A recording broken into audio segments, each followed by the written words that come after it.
अस्सलामुअलैकुम दोस्तों, मैं हूं उमैस मुनीर। आप देख रहे हैं हमारा यूट्यूब चैनल। दोस्तों, आखिरकार इंतजार की घड़ियां खत्म हो चुकी हैं। पाकिस्तान की आर्मी के अंदर एक बहुत बड़ा इजाफा सुनने में आ रहा है कि इस साल के आखिर तक मोस्ट अवेटिंग अल हैदर टैंक्स पाकिस्तान की आर्मी के हवाले कर दिए जाएंगे। ये टैंक्स कहां पर तैयार होते हैं? इतने खतरनाक टैंक्स जिनके अंदर 4 तरह की डिफरेंट एम्यूनेशंस जो हैं वो इंस्टॉल की गई हैं। डिफरेंट तरह के जो हमले हैं वो किए जा सकते हैं। 1 मिनट के अंदर 6 से 8 राउंड ये फायर कर सकते हैं। जल्द ही ये पाकिस्तान की आर्मी के हवाले जब किए जाएंगे तो पाकिस्तान की जो टैंक फोर्स है उसके अंदर किस तरह से एक मजीद ताकत का इजाफा होने जा रहा है, ये टैंक किसकी मदद से पाकिस्तान ने तैयार किए हैं, इन सब पर भी गुफ्तगू करेंगे। और साथ ही साथ आपको ये भी बताएंगे कि अमेरिका की जानिब से जो आखिरी कील है वो भी भारत के ताबूत के अंदर ठोक दिया गया है। आखिरी जो तलाक है वो भी अमेरिका की जानिब से जारी कर दी गई है। जो हजरत डोनाल्ड ट्रंप है उन्होंने भारत के ऊपर एक और आप यूं समझ लीजिए कि आखिरी जो बम है वो भी फोड़ दिया है भारत के पास। अब उसके बाद कोई ऑप्शन बचती नहीं है। नजर नहीं आता कि भारत अब जाए तो जाए कहां पर। ये क्या अपडेट है, ये क्या हुआ है इस खित्ते के अंदर, किस तरह से जो पावर गेम है वो तब्दील होती हुई नजर आ रही है और पाकिस्तान का उसके अंदर क्या किरदार है। पाकिस्तान के लिए एक और बहुत बड़ी खुशखबरी चाइना से ही सामने आ चुकी है। तकरीबन $8 बिलियन की जो डील्स हैं वो पाकिस्तान ने साइन कर ली हैं, जिसके बाद 5 नए कॉरिडोर्स जो हैं वो पाकिस्तान बनाने जा रहा है चाइना के साथ मिलकर। ये नए कॉरिडोर्स वाला मामला क्या है, आज की वीडियो में इन सब पर बात करेंगे। लेकिन उससे पहले हमारी आपसे 10 पस्ता गुजारिश है कि इस चैनल को लाइक कीजिए, सब्सक्राइब कीजिए और बेल आइकन को लाजमी दबा दीजिए ताकि हर नई आने वाली वीडियो आप तक बर वक्त पहुंच सके। दोस्तों, चाइना की मदद से पाकिस्तान ने एक और खतरनाक टैंक तैयार कर लिया है और वो जल्द ही पाकिस्तान के आर्मी के हवाले कर दिया जाएगा। पाकिस्तानी अफवाज के अंदर उसको शामिल कर लिया जाएगा और VT4 टैंक के ऊपर मबनी, उसके डिजाइन के ऊपर मबनी ये टैंक जिसका नाम हैदर टैंक रखा गया है वो पाकिस्तान ने तैयार किया है। और ये हमारी जो एक बहुत बड़ी और नामवर इंडस्ट्री है जिसको हैवी इंडस्ट्रीज टेक्सला के नाम से जाना जाता है, उसने ही तैयार किया है। और ये कहा जा रहा है कि इस साल के आखिर में या अगले साल के शुरू तक ये पाकिस्तान की जो टैंक फोर्स है उसके अंदर शमूलियत इख्तियार कर लेगा। ये हैदर टैंक पाकिस्तान का 30वीं जनरेशन प्लस का एक मेन बैटल टैंक है और इसकी अगर खसूसियात की बात की जाए तो इसके अंदर 3 जो अफराद हैं वो बैठ सकते हैं। वजन इसका 53 टन है। अगर लंबाई की बात की जाए तो 10.1 मीटर तक तोप समेत इसकी लंबाई आ जाती है। 4 तरह की जो एम्यूनेशन है ये फायर करने की सलाहियत रखता है, जिसके अंदर सबसे पहले एक APFS-DS है। दोस्तों, ये धमाका खेज गोला जो है वो अमारत या हल्के अहदाफ के लिए इस्तेमाल किया जाता है। इसके बाद हाईली एक्सप्लोजिव एम्यूनेशन है वो भी इसके अंदर से फायर की जा सकती हैं और उनका मकसद ये होता है कि दुश्मन के जो आर्मर्स होते हैं उनको जलाकर जब खाक करना हो तो फिर उनके ऊपर आग फेंकनी हो तो फिर ये टैंक जो है वो इस्तेमाल किया जा सकेगा। इसके साथ ही अगर मजीद बात करें तो ये अपने अंदर से मिसाइल जो फायर है वो करने की सलाहियत भी रखता होगा। ये पाकिस्तान ने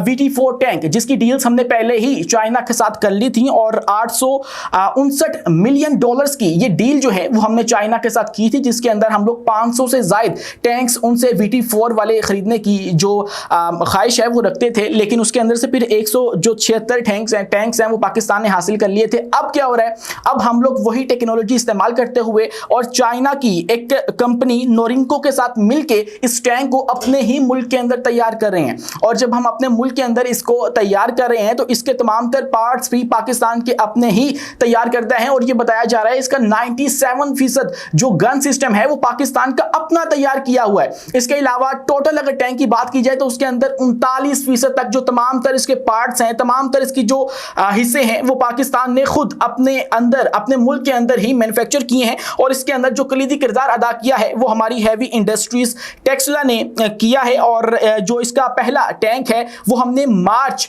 2025 के अंदर देखा था कि तैयार हो चुका है। पिछले साल हमने ये खबर सुना दी थी कि हम लोग इसके ऊपर तैयारी जो है वो तकरीबन मुकम्मल कर चुके हैं और अब ये कहा जा रहा है कि इसकी मैस लेवल के ऊपर जो प्रोडक्शन है वो भी स्टार्ट पाकिस्तान ने कर दी है। और जब ये तैयार हो जाएगा तो फिर उसके बाद ये हमारी जो टैंक फोर्स है उसके हवाले कर दिया जाएगा। और ये हमारा जो अल खालिद 2 प्रोग्राम के अंदर ताखीर हुई थी उसकी भरपाई के लिए हम लोग इस तरफ गए हैं और हमने चाइना की टेक्नोलॉजी इस्तेमाल करते हुए V24 टैंक के डिजाइन के ऊपर मबनी अपना एक हैदर टैंक जो है वो तैयार कर लिया है। दोस्तों, अगर मजीद बात की जाए तो जो अमेरिकी सदर है वो 12 दफा हमारे हमसायों के ऊपर बमबारी कर चुके हैं असल वाली बमबारी नहीं, जो लफ्जी गोलाबारी होती है वो करते रहते हैं। और एक बार फिर से उन्होंने एक फाइनल हतमी जो तलाक है, तीसरी तलाक जो है वो भारत को दे दी है। और उन्होंने ये कह दिया है कि we have lost India and Russia to China, darkest and deepest China. मतलब उनको समझ नहीं आता, शायद वो जानबूझकर इस तरह के बयान देते हैं ताकि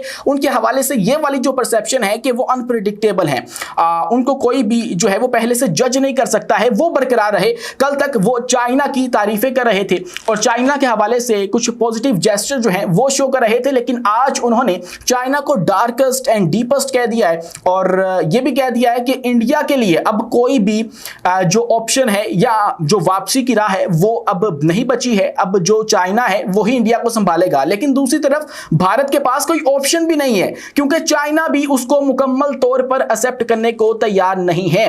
अब जब ये इंडिया चाइना गया था और एससीओ का समिट जो है वो अटेंड कर रहा था, तो तब इन्होंने एक मिस कॉल अमेरिका को भी मारी थी और उन्हें कहा था कि आप लोग हमारे साथ जीरो टैरिफ की जो पॉलिसी है उसके ऊपर काम कर लो। लेकिन अमेरिका ने उसको भी एक्सेप्ट नहीं किया और उसके ऊपर भी फिर अमेरिकी सदर जो है उन्होंने अपनी भड़ास निकाल दी। लेकिन आज उन्होंने ये कह दिया है कि वी हैव लॉस्ट इंडिया। इसका मतलब यह है कि इंडिया पहले उनका था और अगर उनका था तो उनके लिए काम कर रहा था, बतौर एक प्रॉक्सी काम कर रहा था। इसीलिए अब उनको लग रहा है कि अब भारत हमारी प्रॉक्सी नहीं रहा है। तो ये एक बहुत सी जो स्पेस है वो क्रिएट हो जाती है। बतौर एक प्रॉक्सी का रोल पाकिस्तान को नहीं प्ले करना चाहिए, लेकिन अगर बात की जाए कि हम लोग उनके साथ तजारती मुआहिदात करें और जो भारत के साथ उनकी ये एक हुजम था और ये जो स्पेस पैदा हो चुकी है तजारती महाज के ऊपर, अगर हम लोग वो संभाल लें तो पाकिस्तान को ये अपॉर्चुनिटी अवेल करके बहुत सा फायदा हो सकता है। पाकिस्तान की जो बिजनेस कम्युनिटी है उसके लिए ये बहुत सी जो गोल्डन अपॉर्चुनिटी है वो पैदा हो सकती है। अगर मजीद बात की जाए तो चाइना के साथ हमने एक और बाब शुरू कर लिया है और वो है सीपेक फेज 2 का बाब। और उसके हवाले से पहले ही हमारे जो वज़ीर आज़म हैं उन्होंने ऐलान कर दिया था, लेकिन अब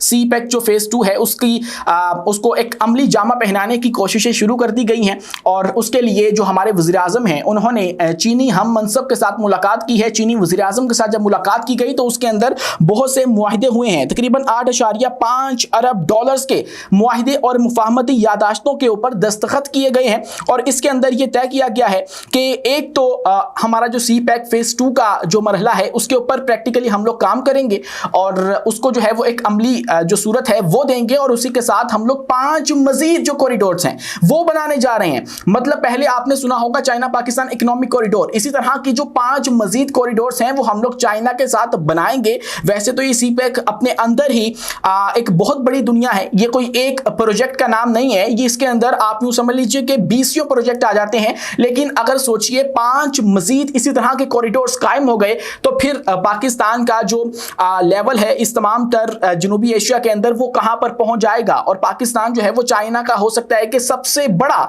जो बिजनेस पार्टनर है वो बन जाए। तो इसी के अंदर अगर मजीद बात करें तो जो ली चियांग से मुलाकात के बाद पेशरफ्त सामने आई है उसके अंदर फिर बहुत से मुस्बत जो इशारे हैं वो भी दिए गए हैं, जिसके अंदर हमारा जो रेलवे प्रोजेक्ट है मेन लाइन 1 उसकी रीअलाइनमेंट पर भी इत्तेफाक किया गया है। उसके अलावा जो कुराक्रम हाईवे है उसके ऊपर भी मजीद जो आप यूं कह लीजिए कि तामीर है वो की जाएगी। अलामिया के मुताबिक 5 नए कॉरिडोर समेत सीपेक 2 तेज करने पर भी इत्तेफाक किया गया है। और सीपेक 2 दोस्तों ये वो वाला हमारा मंसूबा है जिसके अंदर हम लोग डिफरेंट जो प्रोजेक्ट्स हैं सिर्फ वो नहीं बनाएंगे, इसके अंदर हम लोग बिजनेस जो डील्स हैं वो करेंगे, हमारी जो कंपनीज हैं उनको उनके साथ अलाइन करेंगे और हम लोग मिलकर जो है वो नया रेवेन्यू जनरेट कर सकते हैं। उसके बाद नई जो सरमायाकारी है वो मुल्क के अंदर हम लोग लेकर आएंगे। इसके अंदर हम लोग अपनी तालीम के ऊपर तवज्जो देने वाले हैं, हम जो दीगर शोबाजात हैं सिर्फ कंस्ट्रक्शन के ऊपर नहीं। इससे पहले तक सीपेक जो है वो महज आप यूं कह लीजिए कि तजारती राहदारियों के ऊपर और कंस्ट्रक्शन के ऊपर